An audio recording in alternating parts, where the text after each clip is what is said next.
Joe Phantomaniacs, welcome to the newest unboxing here on the Needless Things YouTube channel. Today we are looking at the San Diego Comic-Con exclusive Once a Man Cobra Commander, which has, I believe, one of the fastest, well, probably the fastest shipping I've seen of any Hasbro exclusive ever. Very impressed. Now, looks like it was maybe a little more difficult to get a hold of than ones in recent years have been, due to partially, I guess, the new website stuff, partly, I don't know what.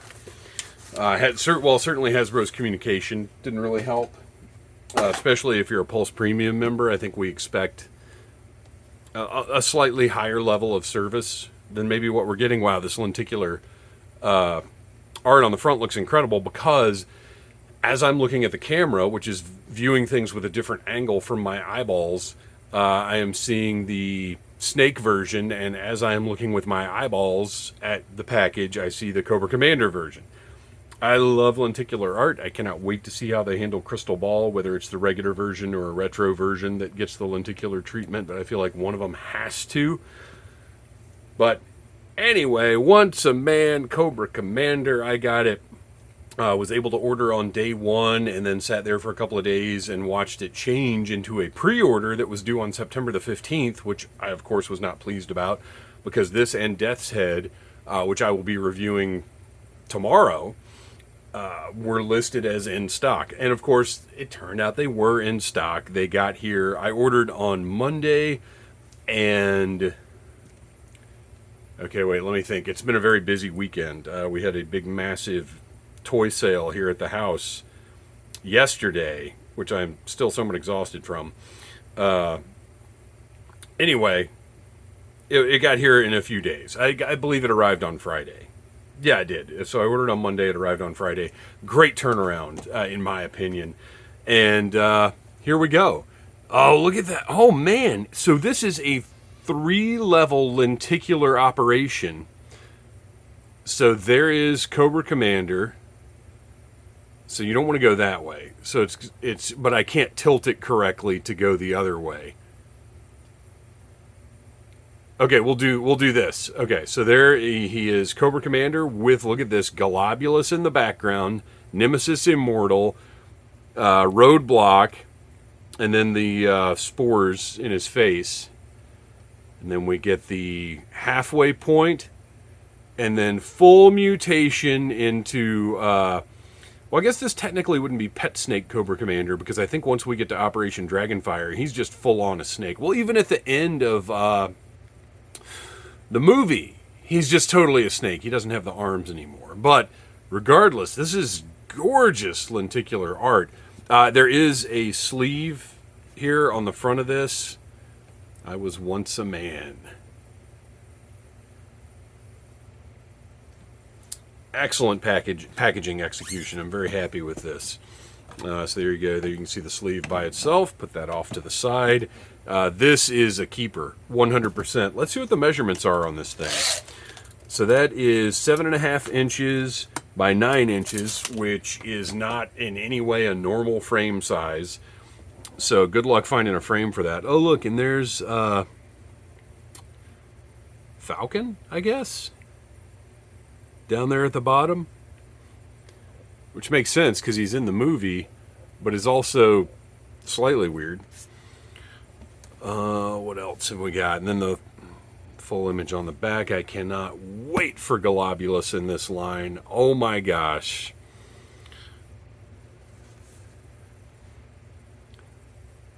And this is insane. This is only the 4th Cobra Commander we've gotten. Well, no, 5th. It's the 5th, because we got 3 different versions of the first Cobra Commander release. We got 2 colorways of the original release, the regular and then the Regal Cobra Commander. We got the Snake Supreme Cobra Commander, and then we got the retro Mickey Mouse Cobra Commander that came with the Hiss tank, which I sold immediately, and I'm glad I did. Got a nice little portion of my Hiss funding back from that.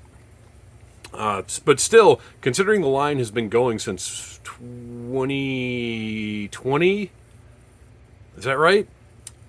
And only 5 Cobra Commanders, and really only 3 significantly different versions of Cobra Commander.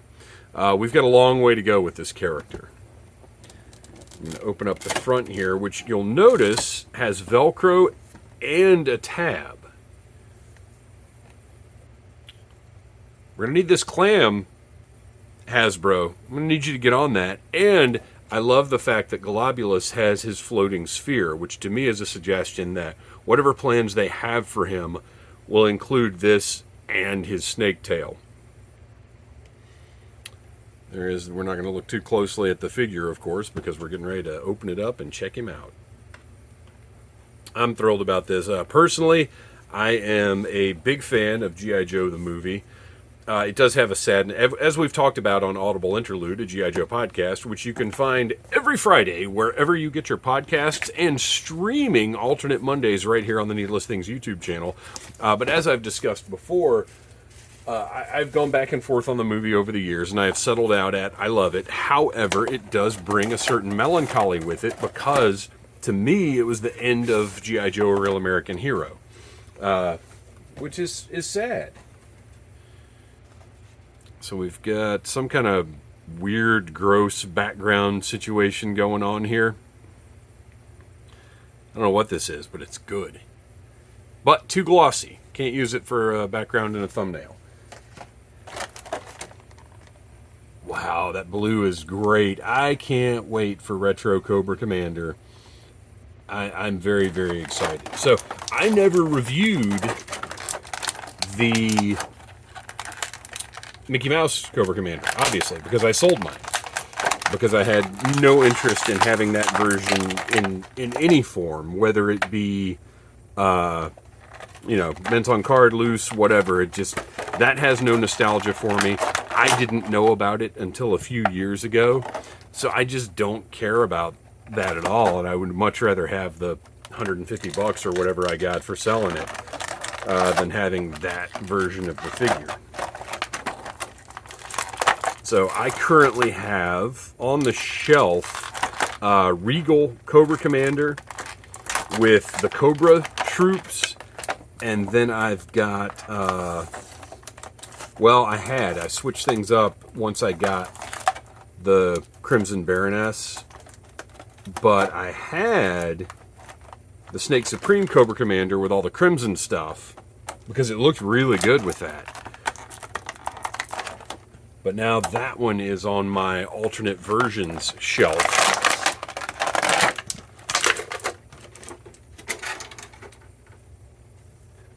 And then I put the regular release Cobra Commander back in the packaging.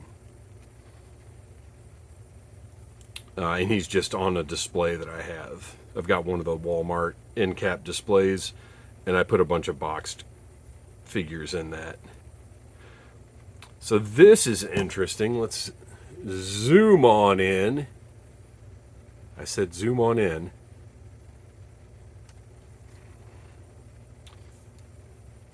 The sort of dirty deco. And just there at the ankles. Oh, no, wait. Okay, so we've got it on the tattered remnants of his shirt here.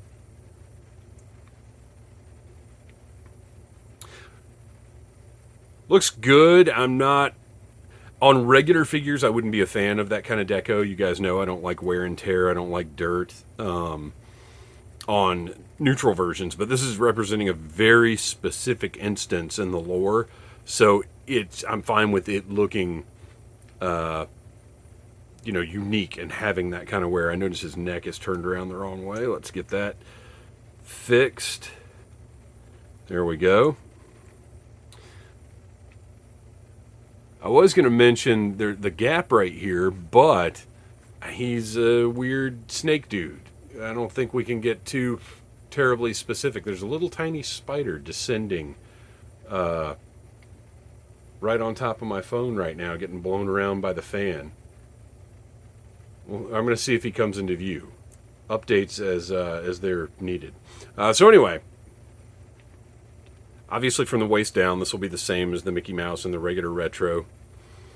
I noticed that the red striping is actually sculpted on those pants.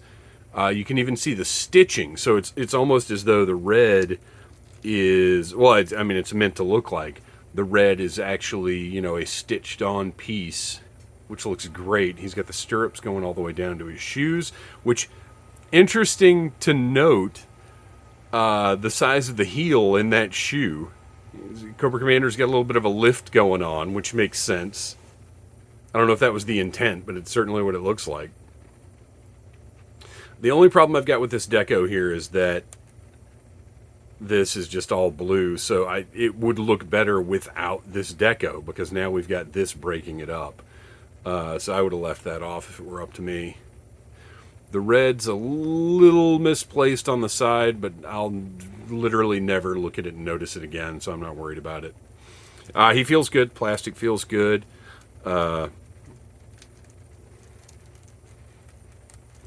There's always a knee joint that's a little more difficult.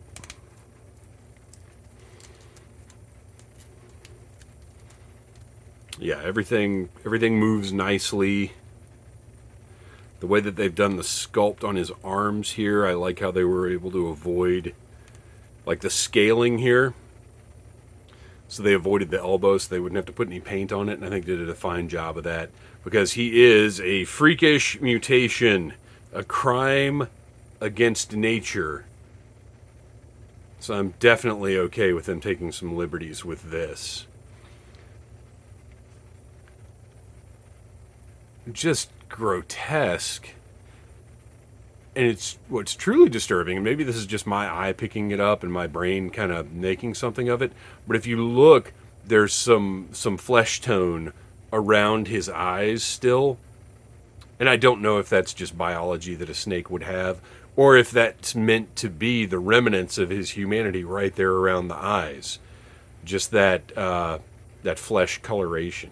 Well, around his main eyes, which the fact that I'm having to say his main eyes is disgusting and disturbing to me. This freaked me the heck out when I was a kid, and that's something we haven't really talked about on the show,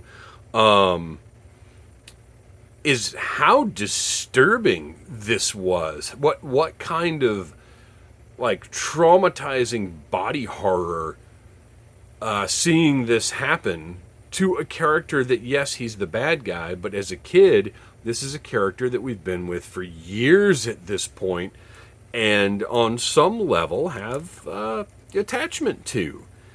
And to see this happen to him was, in a way, more... We need to talk about this on the show and get deeper into it. I want to see what Noel and Christian think. But, in a way, I think this was more traumatizing to me than Optimus Prime dying. I think it's entirely possible. We're going to... You know what? We might talk about this at Dragon Con, which, by the way, I was just working on our notes for Dragon Con and what we're going to be doing there. We will be doing a live episode of Audible Interlude at Dragon Con, 1 p.m., the Marriott M103 and 105. This information will be outdated if you're watching after the first weekend of September, but if you're watching before then, which I imagine most people will, check it out. Okay.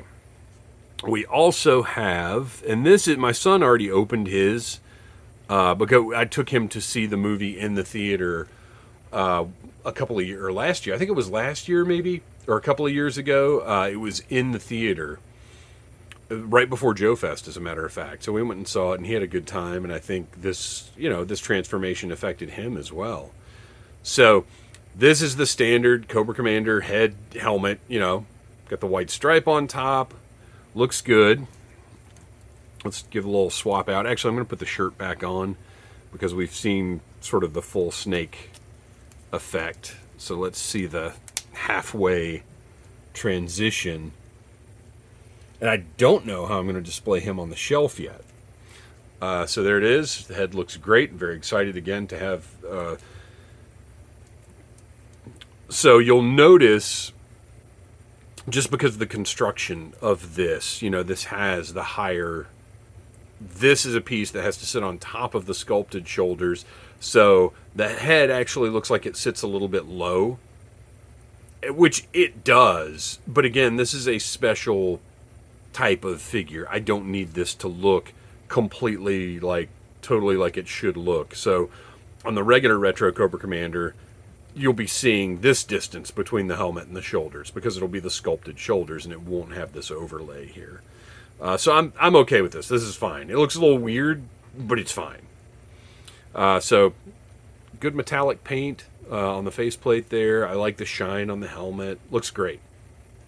And then there is the damaged faceplate, which the interior of this, let's do a little zoom. So you can see where it's cracked here. It's got nice paint on there showing that it's cracked, but then the interior detail is amazing.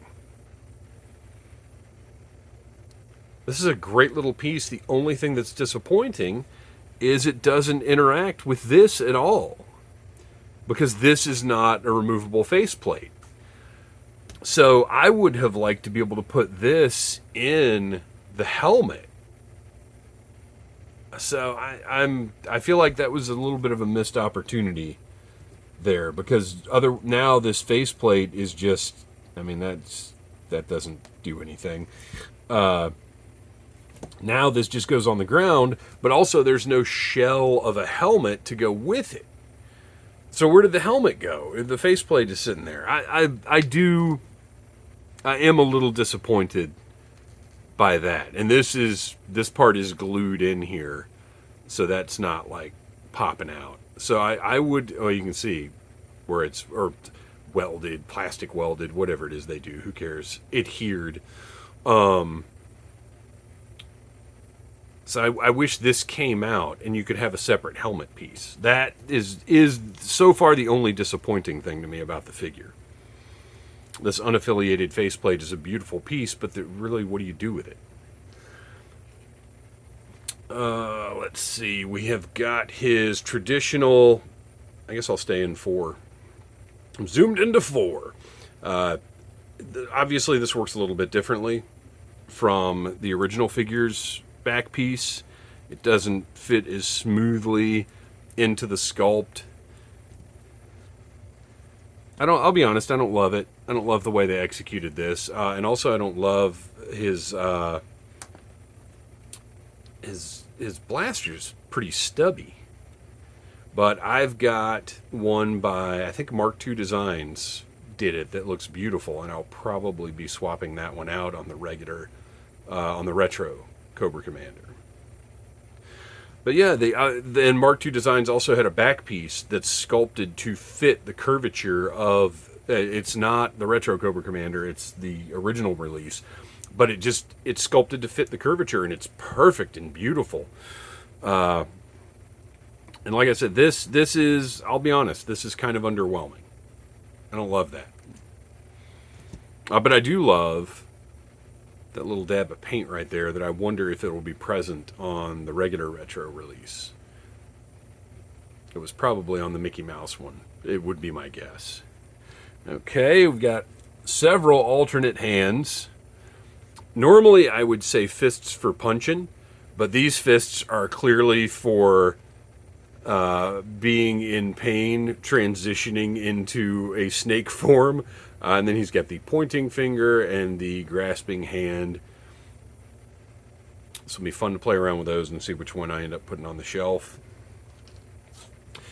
He has got his dagger with a nice little gold pommel there. Silver on the blade. We'll go ahead and just stick that right in there. Never to be removed again, most likely. And finally, our horrifying little snake creature.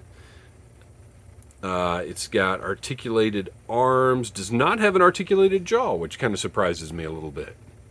But just a beautiful piece.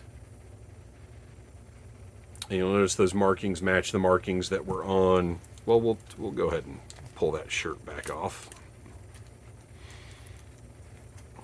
They matched up that deco.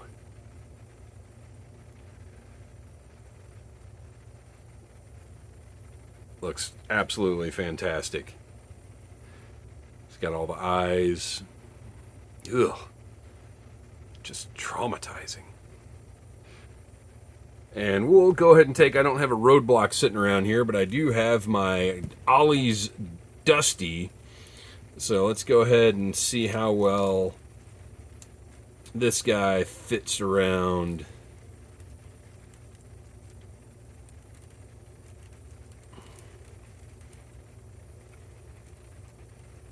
And there you go.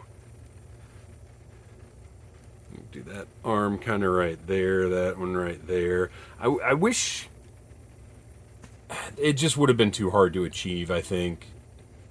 Or too much to have the head have a joint, because then you've got to worry about how the hood is going to interact with it. No, that's solid. I think they did a good job with that. That, you know, without this being an entirely other figure, I think that's solid. But now we need the roadblock. We need the correct roadblock to go with this guy, because Dusty is just not doing the job here. And that roadblock has to have an alternate head with whited out eyes. All right. Well, there. I mean, that he fits on there really, really well. They did a nice job with making that just flexible enough to really hold him in place. It doesn't feel like it's going to like stretch over time and kind of get loose or anything like that. So that is Once a Man Cobra Commander.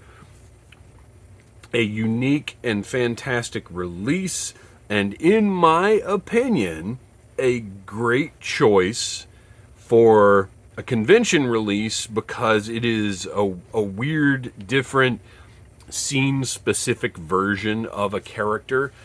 And as much as it appears a lot more people want it than I thought would, it is not something that I think most people would feel, oh, I have to have that in my collection for my collection to be complete. I think this was a great instance of this is what a convention exclusive should be. I'm very happy with it. Like I said, I don't know how I'm going to pose them on the shelf yet, though. There's lots of interesting possibilities. So there you go. Thanks for watching. Please like, subscribe, share. Hang on, let me try this hand so I don't have to come back.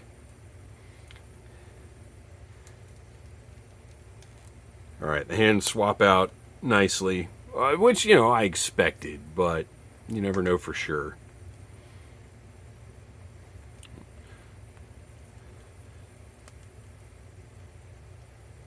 All right, something like that. All right, I like, subscribe, share, tell your friends about Needless Things. And until next time, buy what you like, if you can. Sometimes it's tough. Smash that like button if you like Needless Things.